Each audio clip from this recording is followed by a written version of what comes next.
Hello guys, in this video we will learn today how to enable Windows 11 missing balanced power plan. So to restore and to add balanced power plan you need one method. Command prompt, search here,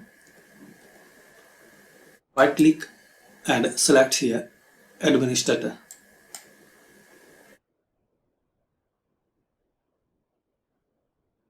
Give the permission, so click on yes there. Now guys, paste this command line, copy from description and paste here, then press enter. So this is the method and command to enable balanced power plan in Windows 10 and 11. Thanks for watching. Comment this method work for you or not.